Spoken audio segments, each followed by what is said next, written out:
Setiap hari, jutaan orang bertanya kepada kecerdasan buatan, artificial intelligence atau AI, tentang sejarah, ilmu pengetahuan, agama, bahkan cinta dan kehidupan.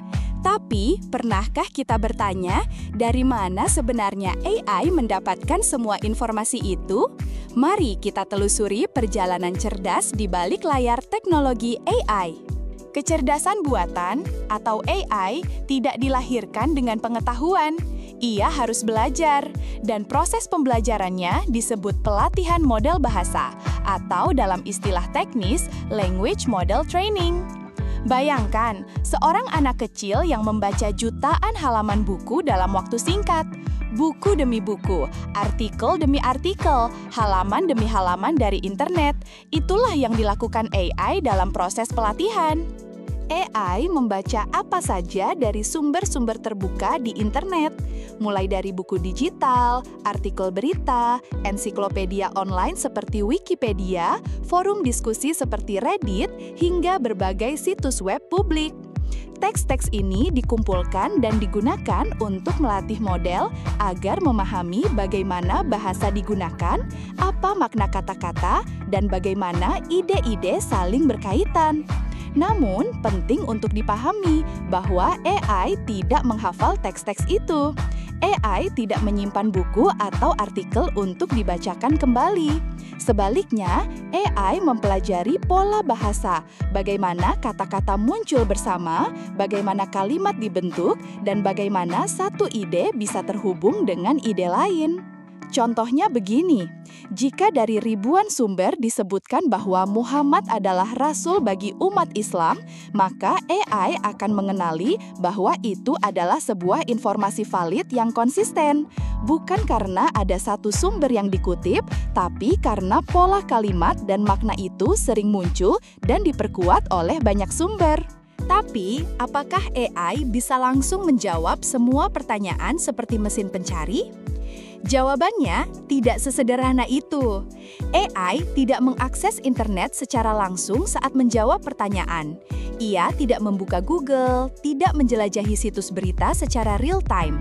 Jawaban AI murni berasal dari hasil pembelajaran yang dilakukan selama proses pelatihan dan itu hanya sampai cut-off tertentu.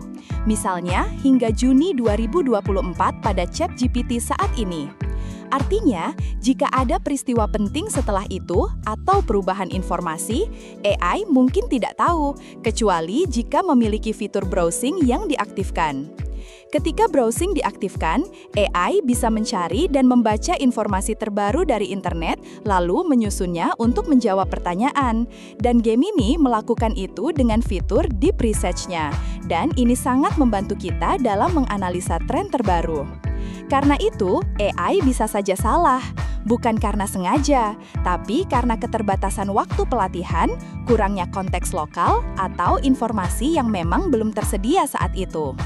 Jawaban bisa saja tidak relevan, kurang tepat, atau tidak lengkap. Dan itulah sebabnya penting bagi pengguna untuk tetap memverifikasi informasi dari sumber lain. Untuk itu, kita juga harus punya peran untuk melatih bahasa AI ini. Melatih model AI melibatkan pengumpanan data ke dalam sistem untuk membantunya mengenali pola, memecahkan masalah, dan membuat prediksi. Proses ini mirip dengan mengajar siswa, memungkinkan AI untuk belajar dan beradaptasi dari waktu ke waktu. Beberapa organisasi keagamaan, baik secara kelembagaan maupun personalnya, sudah melakukan pengembangan AI agar bisa dimanfaatkan untuk kepentingan penyebaran ideologinya. Muhammadiyah misalnya, beberapa kadernya telah mengimplementasikan AI untuk kepentingan kaidah hukum pada hasil keputusan tarjih atau pengumpulan hadis-hadis beserta perawinya. Bagaimana kalau jawaban AI ternyata salah? Anda bisa memberikan umpan balik. Ini adalah cara yang paling penting. Saat AI memberikan jawaban, pengguna dapat memberikan umpan balik apakah jawaban tersebut benar, salah, atau kurang tepat.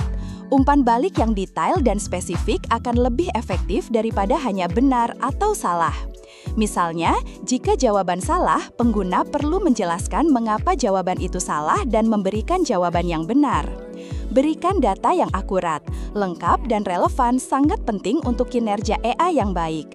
Pengguna dapat berkontribusi dengan memberikan data yang berkualitas tinggi untuk melatih model AI. Ini bisa berupa koreksi terhadap data yang sudah ada atau dengan menambahkan data baru. Atau ajukan pertanyaan yang menantang. Pertanyaan yang rumit dan beragam akan membantu AI untuk belajar lebih baik dan meningkatkan kemampuannya dalam memberikan jawaban yang akurat. Meski begitu, AI tetap menjadi alat yang luar biasa.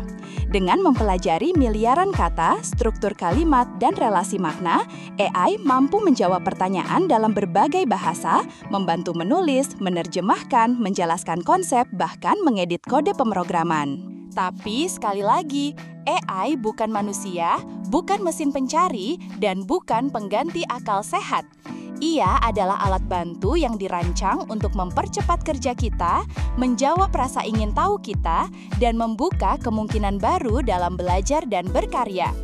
AI mendapatkan informasi dari data teks yang sangat besar, mempelajari pola dan hubungan antar informasi, lalu menggunakan kemampuan bahasa untuk menyampaikan jawaban yang seakurat mungkin. Tapi AI tetap membutuhkan pengguna yang kritis, pembimbing yang bijak, dan pemanfaatan yang bertanggung jawab. AI adalah cermin dari ilmu pengetahuan kita. Semakin baik datanya, semakin cerdas hasilnya, serta gunakan dengan bijak. Bila Anda mengakses kabargresik.com, portal ini yang pertama di Gresik menggunakan AI untuk proses editing naskahnya. Dan mari terus belajar bersama kabargresik.com. Lokal kata kita.